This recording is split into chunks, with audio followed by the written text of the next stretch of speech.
Hola, bienvenidos de nuevo. Soy el doctor Carlos Gualo, soy médico internista y este es mi canal Enseñando Medicina Interna. El día de hoy toca subir un video acerca de actualidades en la medicina, en donde reviso algún artículo, hago el resumen lo mejor que sea posible y le presento a ustedes los datos junto con las conclusiones del mismo. El día de hoy quiero hablarles sobre uno de los estudios que encontré. Digo, es una serie de estudios que se han venido realizando ya desde el 2019, 2020 aproximadamente sobre el uso de las sulfonilureas. Sulfonilurea versus pioglitazona versus insulina versus inhibidores de la DPP4, sobre todo para ver si estos medicamentos aumentan el riesgo cardiovascular en los pacientes con diabetes mellitus tipo 2. El día de hoy nada más voy a revisar uno de los artículos, los últimos artículos del más reciente que se publicó en la American Diabetes Association y que me gustaría platicarlo con ustedes. Bueno, pues a manera de introducción, para los pacientes que tienen diabetes tipo 2 y control glucémico inadecuado cuando están con monoterapia con metformina, una de las segundas líneas en el tratamiento que se pueden utilizar en estos pacientes, que la verdad es que ya prácticamente no la encontramos en ninguna de las guías ni en ninguna de las recomendaciones actuales de manera internacional, pero que sigue siendo una de las opciones económicas y accesibles para los pacientes son las sulfonilureas. Sin embargo, hay muchas preocupaciones, sobre todo desde que yo era residente, hay preocupaciones sobre el uso de estos medicamentos por los riesgos cardiovasculares que nos comentaban que podrían provocar, aparte de otros efectos adversos como la hipoglucemia, pero uno de ellos era el riesgo cardiovascular. Entonces, les vuelvo a repetir, recientemente están saliendo varios artículos al respecto en donde se pone en entredicho este riesgo cardiovascular que se pensaba que se tenía inherente con el uso de este tipo de medicamentos. Este es el artículo que les quiero platicar el día de hoy. Se publicó en el Diabetes Care. La verdad es que está abierto al público, es gratuito. Si lo pueden bajar, vale mucho la pena. Se llama Seguridad cardiovascular en diabetes tipo 2 con sulfonilureas como medicamento de segunda línea. Este estudio fue realizado por Wank y colaboradores utilizando un registro nacional de todos los pacientes con diabetes tipo 2. Investigadores en Escocia identificaron a 20,000 pacientes con un rango de edad entre 40 y 85 años que agregaron sulfonilureas a metformina entre 2010 y 2017 y sus resultados cardiovasculares se compararon con otros dos grupos. Uno de 10,000 pacientes a los que se les agregó inhibidores de la DPP4 y otros 2,000 pacientes quienes se les añadió tiazolidinedionas. Para abordar posibles factores de confusión en este estudio observacional, los investigadores utilizaron análisis multivariables convencionales y una herramienta adicional llamada análisis de variables instrumentales. La verdad es que es un estudio bastante bien hecho. El objetivo fue evaluar la seguridad cardiovascular en el mundo real de las sulfonilureas en comparación con los otros dos grupos de medicamentos que utilizamos en pacientes con diabetes mellitus tipo 2. ¿Cuáles fueron los resultados de este estudio? Son los que estamos observando en la gráfica.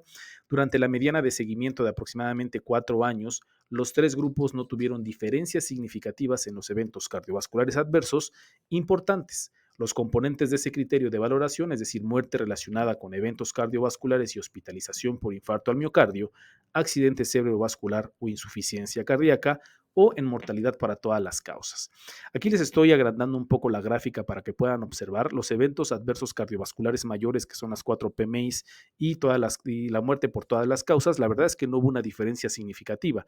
La única que vemos a favor del no uso de la sulfonilurea son la COX, pero que no está ajustada. Ya cuando se hace un ajuste, la verdad es que no hay diferencia significativa ni para todas las causas, ni para todas las causas de muerte, ni para el MACE, que son los eventos adversos cardiovasculares mayores. Entonces, no hubo una diferencia significativa, por lo menos en el seguimiento que se le hicieron a los pacientes. Estas fueron las conclusiones de los autores.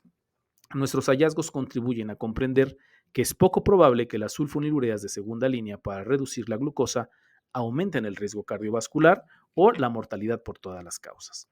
Dada su potente eficacia, beneficios microvasculares, rentabilidad y su uso generalizado, este estudio respalda que las sulfonilureas deben seguir siendo parte de la cartera mundial de tratamientos para la diabetes.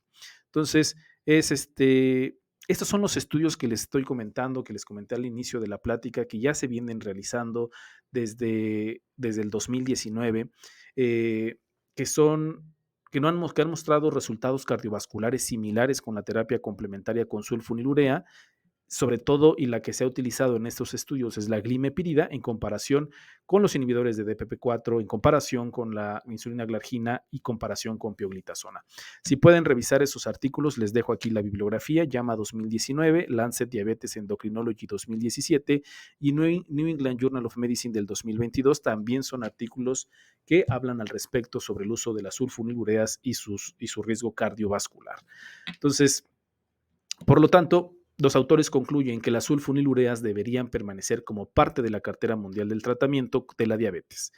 Esta conclusión, pues podríamos decir que es razonable para pacientes con bajo riesgo cardiovascular y función renal normal, pero pues llama la atención de que pues este artículo que se publica en la American Diabetes Association nos comenta que todavía pueden seguir o deben de seguir dentro de la cartera mundial del tratamiento para la diabetes, pero claramente prácticamente están fuera de los algoritmos de tratamiento que las mismas guías de la ADA nos ponen cada año, ¿no? Entonces, creo que hay opciones mucho mejores para aquellos pacientes, por ejemplo, que tienen un riesgo elevado cardiovascular, como los SGLT2, los agonistas de los GLP-1, en pacientes que tienen también sobrepeso u obesidad, que necesitamos bajarlos de peso.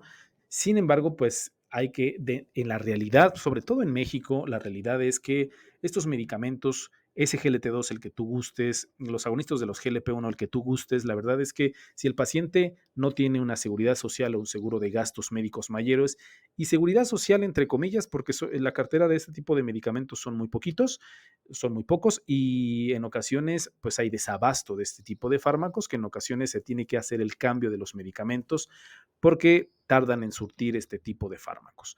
Entonces, fuera de estos pacientes que pueden encontrar o tener acceso a estos fármacos por seguro de gastos médicos mayores o seguridad social, la verdad es que está fuera del alcance de muchos pacientes. No son pocos los pacientes que pueden tener un tratamiento a largo plazo con este tipo de fármacos por los costos, ¿no? Es muy complicado. Y sin embargo, si en la institución pública vas a tener para echar para arriba las sulfonilureas como glibenclamida, en algunas ocasiones, si tenemos suerte, glimepirida. Entonces, si bien ya no son los medicamentos preferidos o de elección, sobre todo por las recomendaciones y las guías internacionales, es una realidad que lo seguimos utilizando, es una realidad que los pacientes lo siguen tomando, porque los costos son muy bajos, son muy accesibles. He visto medicamentos como glimenclamida o glimepirida con costos de 50 pesos, 80 pesos la caja, que son bastante accesibles para los pacientes. Entonces, es una realidad que vamos a seguir utilizando este tipo de medicamentos, es una realidad que los pacientes seguirán utilizando este tipo de medicamentos. Entonces, pues este tipo de estudios vienen a dar un poco de luz que si bien no son la mejor opción, no son tan malos y por lo menos no van a incrementar el riesgo cardiovascular en este tipo de pacientes. Sin embargo, sí tenemos que estar al pendiente sobre los efectos, otros efectos que las sulfonilureas provocan, como las hipoglucemias. Se sabe que estos medicamentos tienden a provocar hipoglucemias en estos pacientes, por lo que la recomendación es estar vigilando y monitorizando la función renal para que los podamos suspender o retirar de una manera oportuna y no estar provocando hipoglucemias al paciente. Y pues también aumentan de peso, entonces también hay que estar al pendiente sobre ese tipo de efectos secundarios en los pacientes que van a utilizar estos medicamentos. Y pues bueno, la verdad es que es una realidad de que se siguen utilizando, se van a seguir utilizando mientras el resto de los medicamentos que son una mejor opción sigan extremadamente elevados en cuanto a los costos. Y pues bueno, este tipo de estudios nos ayuda a dar un poco de claridad sobre los riesgos que se puede presentar en los pacientes que todavía seguimos utilizando con estos fármacos. Pues bueno, eso sería todo. La verdad es que es un artículo bastante interesante, me gustó mucho. Me gustaría que si lo pueden leer, descargar, le diera una checadita, está bastante interesante. Si no me siguen, síganme, no les cuesta nada, les juro que no les cobran. Si creen que alguien puede verse beneficiado de la información que les proporciono en esta clase de videos, por favor compártanlo, déjenme un comentario y pues nada, que tengan un bonito día y que tengan una excelente semana.